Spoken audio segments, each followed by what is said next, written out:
Happy Sabbath. Thank you for the privilege of being here. I've certainly sat in the pews a number of times, enjoyed Sabbath school in the sanctuary, enjoyed the pastor preaching, and I am always enriched and feel good when I leave this place. And that's what I want to talk to you about. But before I do that, the pastor was trying to explain who I am. And he could have said it real succinctly and just said, I'm the new Ed Keyes.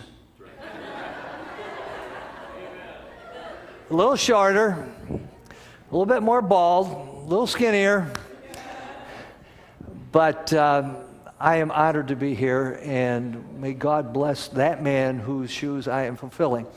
My wife and I spent a week up in New England, northern New England. My wife's a Connecticut gal, you probably noticed that, and we had just come from the Northern New England Conference a year and a half ago, and so we go, and for the last 12 years, we go to a place every summer, most eastern part of the United States, and way back where there's no electricity, and enjoy this beautiful lake and the loons and the moose and all of those kind of beautiful sights. But while we're there, having been there for 11 years in ministry and administration at the conference, there's a lot of non-Adventists, a lot of Adventists, and you don't have a whole lot of time to do what we really want to go there for, and that is to kind of have a little R&R and get away from everything.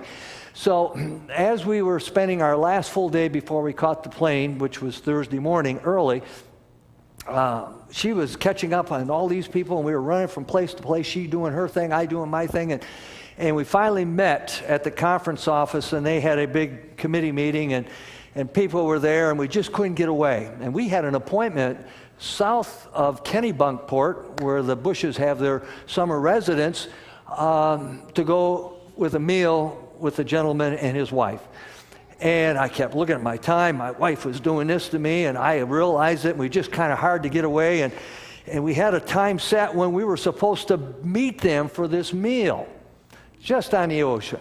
Really nice. Love these people. But you know, as I was getting in our car, and I said, oh, honey, we're going to be an hour late, and they're already there, and just kind of feeling so badly about this whole thing. And I'm thinking, wow, I'm in New England, and New England is not like the South where we had come from before that. In the South, they'll all say and smile till y'all come, and, you know, we love you, but don't dare come, and you don't know what they're saying behind your back. Whereas up in the Northeast, you know where you stand with everybody. You know if they like you or hate you. Everybody knows where you are at. I'm thinking, oh, these Northerners, what are they going to do when we get there so late? So as we walked into the restaurant and we saw them, they both stood up, and what was I going to get? Was I going to get a little grace or a little disgrace? Do you know, everything you do or I do is either a disgrace, which is putting somebody down, or it is grace, lifting them up. As we got closer, we saw the smiles. We saw the open arms. They saw them coming and greeting us and hugging us and wouldn't let us go.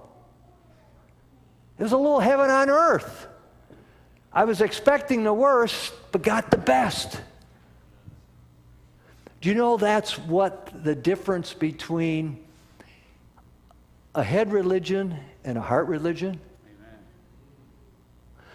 Every time I go south, somehow the Lord allows me to come in contact with T. Marshall Kelly, taller than me, a bigger man.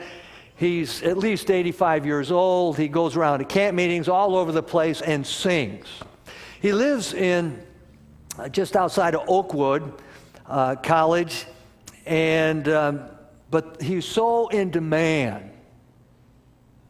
If he were here to sing, there would be no background music. He would just up here and he would sing. And this guy will bring you to the foot of the cross. His age, tall black man, as humble as they get. But every time I'd see him, and many times we were speaking at the same engagements, and so he'd get me off in the corner and he says, Mike, don't ever forget this. Seventh-day Adventists are really heady. but they're not very hardy.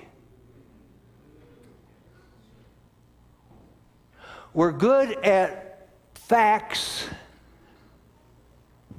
We're good at text. We're good at doctrines, but we're very shy on the stuff from the heart. I was born and raised in a home where my dad was a German, and nobody cried in the house. Nobody showed any emotion. Never heard my dad ever tell my mother or we kids that he loved us. So Mom couldn't do it either. And that's the way somehow some Adventist churches are. We err on the side of being always right. We're great at reason. You know, we do everything for a reason.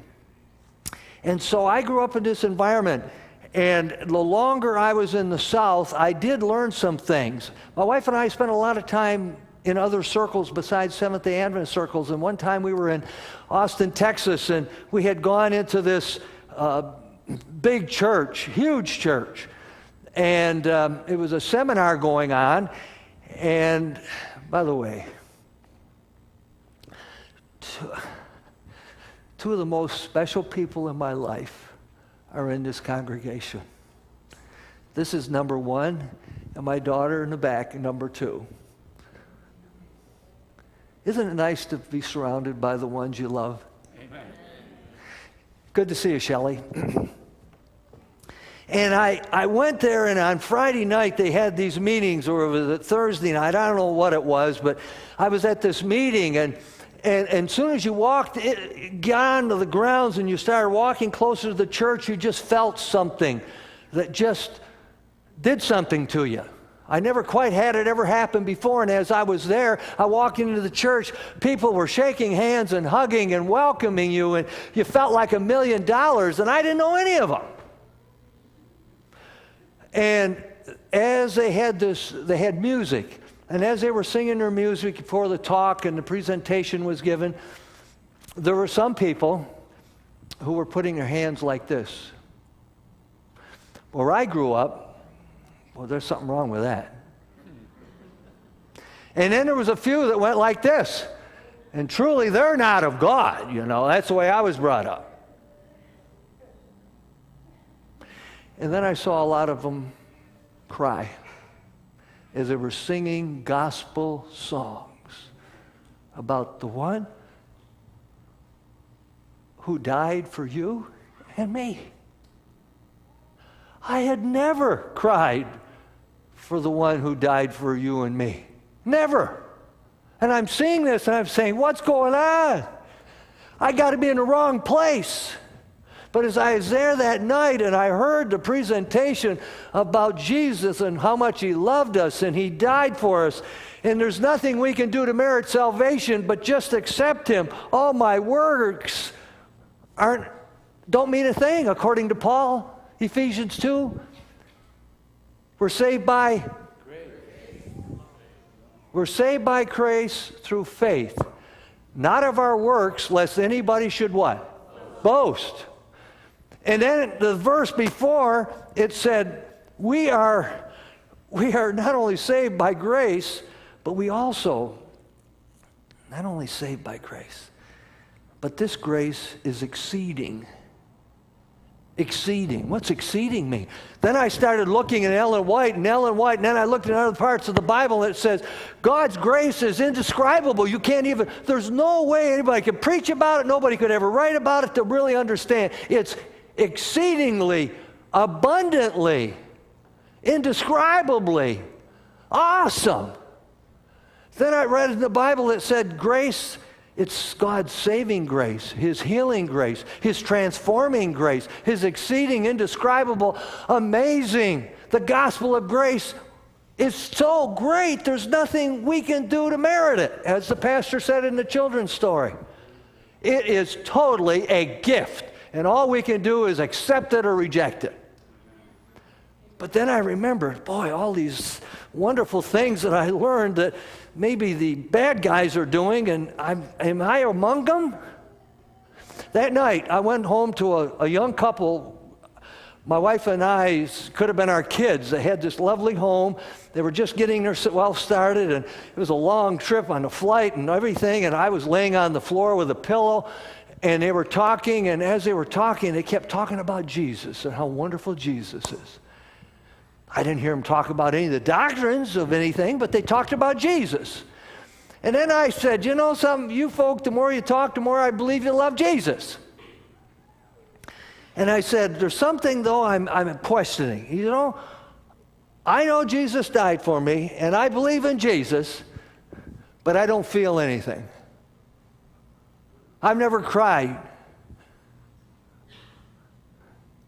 For God so loved the world that he, his only, that whosoever believeth in him should not what?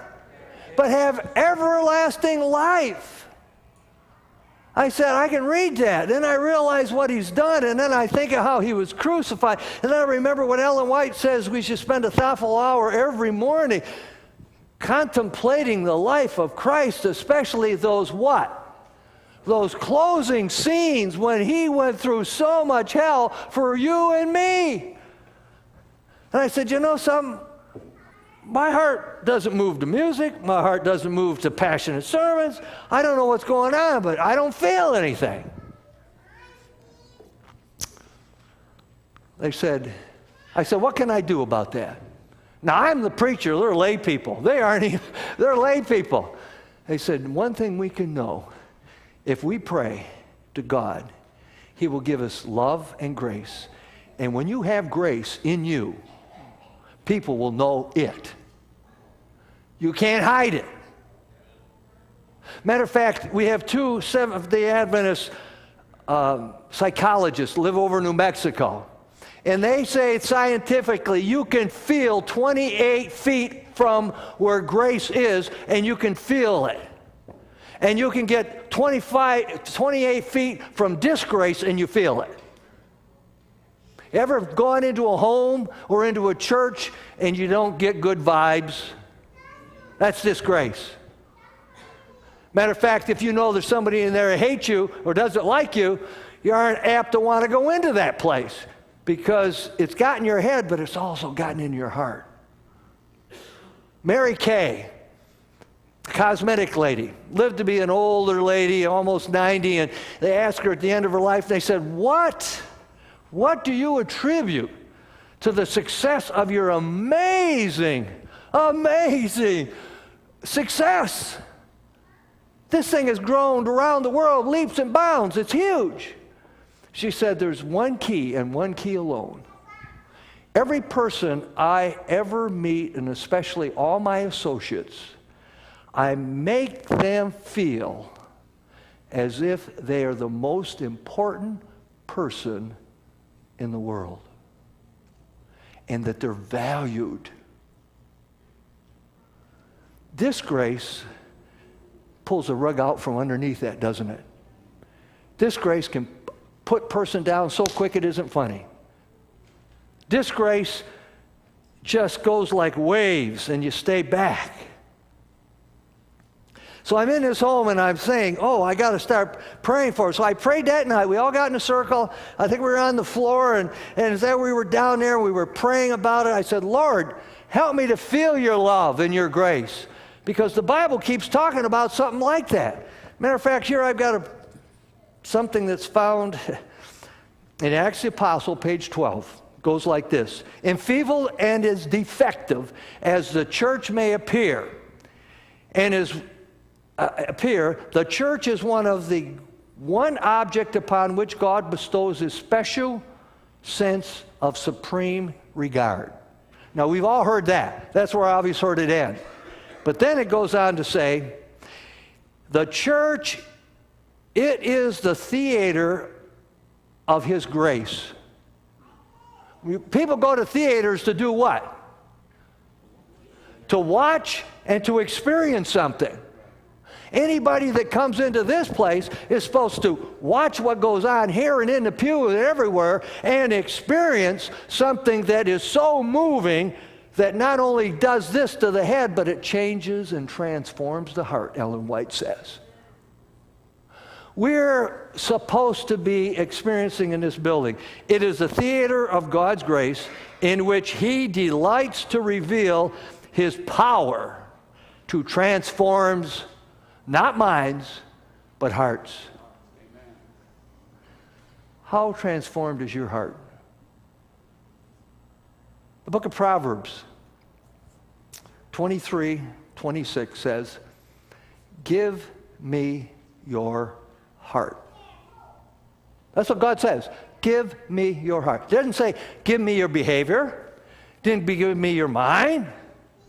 But when you give your heart to God, He then can change not only the heart, but the mind and our behavior.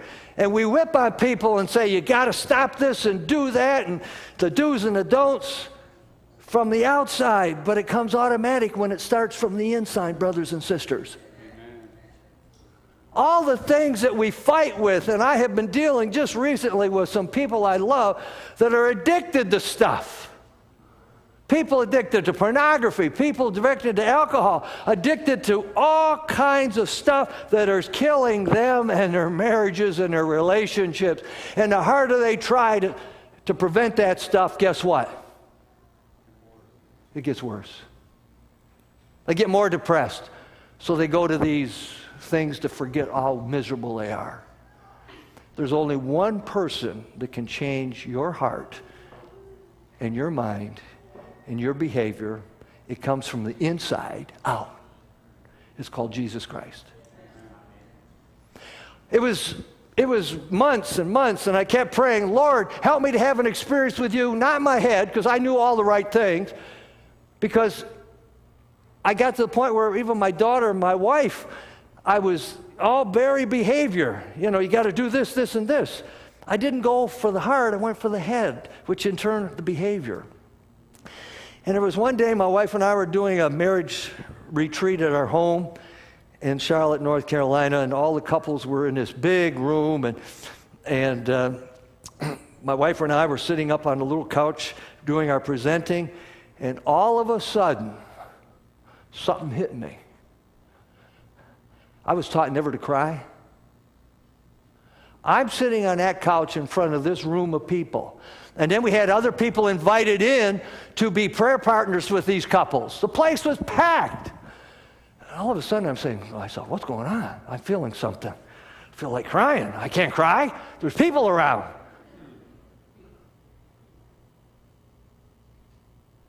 It's so funny how God, if you ask Him for something, He'll do it. Call upon me in the day of trouble, and I will deliver thee. I will bless thee.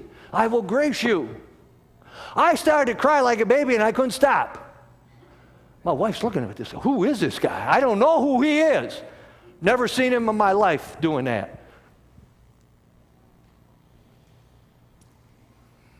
How close are you to Jesus here? This is where it counts. This is where it counts. The day we think it's anywhere else, read Steps to Christ. Read Desire of Ages. Not for the head and behavior. Read for the heart. And you'll be overwhelmed. What will happen? As I was met by that couple with no chastisement, what, hey, you know, or you know, this is typical, you know. You don't even have to say anything, do you? But you can disgrace a person. You can put him down. We tried our best. Even our best, we can't do it all right, can we? We mess up. How do you deal with people who mess up? Do you do this kind of stuff? Or do you do this kind of stuff? How did Jesus die? Like this. Father, forgive them. They don't know what they're doing. Do you forgive people who don't know what they're doing? And they hurt you and disgrace you and put you down and reject you?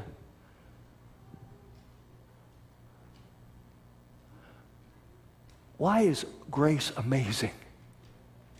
Because it's from God's heart to change your heart. When you have a heart that's changed, your whole home changed, your whole lifestyle changed. There was a lady by the name of Catherine Laws. Back in Sing Sing prison, her husband was called to be the warden of that prison. And she was told by everyone, don't go inside those gates, don't let anybody see you. These men are the wicked of the wicked. Don't do it.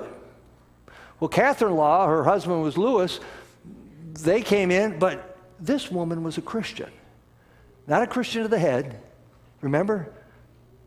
We're either heady or we're hardy. And she realized that the people behind those bars needed help. Why are people behind bars? They've been dealt all their life with disgrace. Damaged people damage people. Grace people grace people. If I've been graced by Jesus and I understand it, I have in my heart, it will radiate. People will sense it. When I'm climbing the mountain of Camelback, which I try to do twice a week, I say, God, when I get up and I'm walking, I said, keep me at my old age still so I don't come back battered and bruised. But more than that, I want to connect with somebody for Jesus' sake. Because I don't know these people. It's amazing, the guys, the gals, the old people, the young people, that so I say hi to everybody. Say something nice about them. Because in everything we give thanks, because that's the will of Christ in Christ. That's the will of God in Christ Jesus, the Bible says. So everybody I say something nice to them. And amazing, people stop and say, I have never heard anybody tell me that before. I used to try to see how fast I could go up and how fast I could come down. Now I say, Lord, make it slow so I can have time to share a little bit of Jesus. A smile is a grace. A frown is a disgrace. A cheery thing is a grace. God so loved the world that he gave. That means he gave grace. And all of us are to give to everybody we give, but grace and love. So when we get within feet of them, they sense something's going on. So Catherine Laws, oh, by the way, I can tell you story after story after story of people and experiences I've had. This one guy, I'm going, and I said, hey, I come on to him and I said, you can go faster if you want to. He says, no, I want you to tell me more. I said, well, what am I going to tell you? I don't know, there's something, I just won't want to leave you. He said, I graduated from ASU and I'm now working for the Diamondbacks and all this stuff, but there's something missing. I'm right now in a soul-searching mode. And there's something about what you said and about you, I can't leave. Who is that? That's not me. Who is it? It's the guy I invited into my heart and life that morning. I've had gals, I've had old people, young people, they'll tell you all kinds of stuff, but they're crying out for something that the world doesn't have.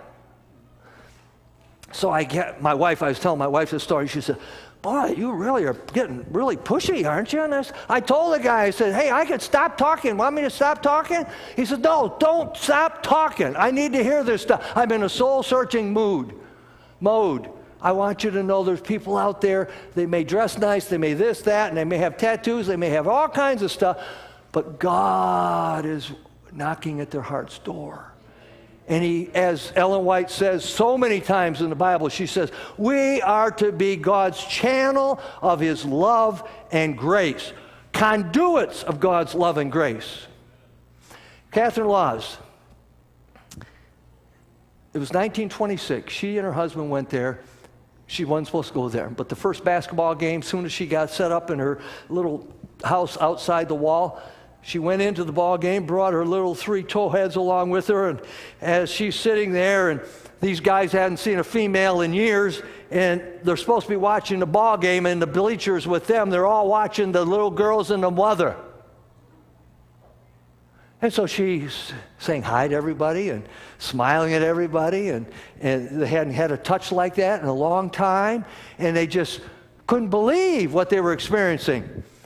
She got to know some of their names, and the next day she went in, and her goal was to go and meet everyone and know everybody's name in that prison. For 16 years, she graced people, because When you have love in your heart, you got to give God's grace. That's favors, gifts, miracles, and blessings that are in you that just ooze out when you ask God to do it.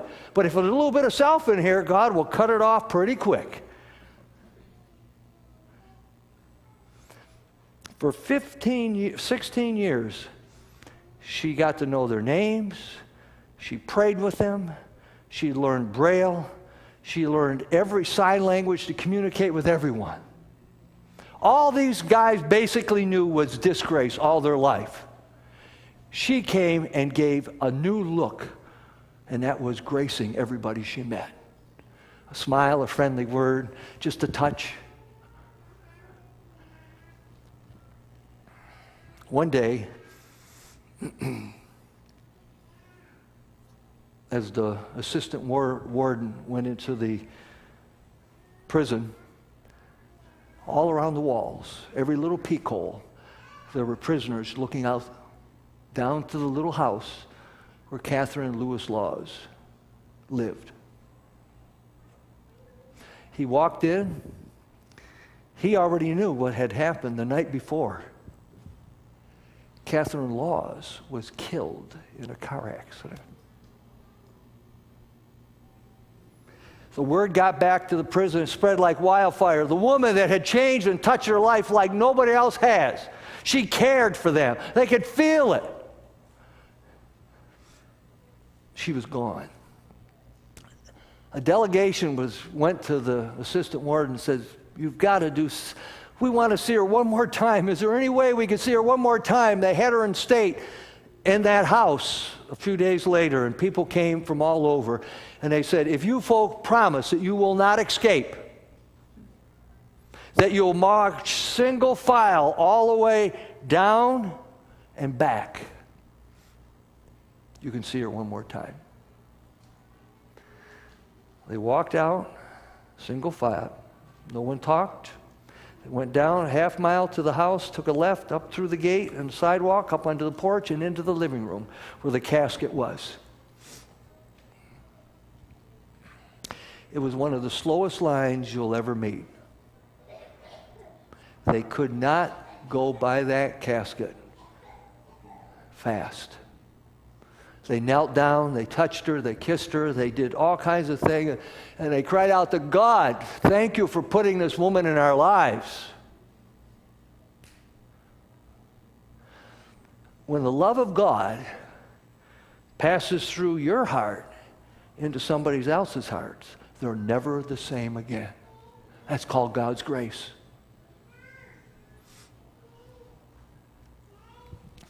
Does God send you somebody that's hungry for God's grace? They'll follow you wherever you go. But the devil wants the church to be filled with disgrace. There's a lady by the name of D'Angelo. She's written a little statement that goes like this. If you have been around lots of people and you get older,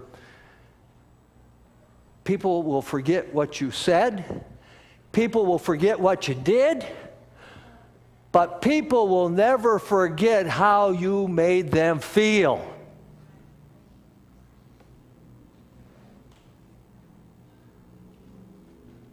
We either are authors of God's grace, I should say conduits of God's grace and love, or we're conduits of God's disgrace.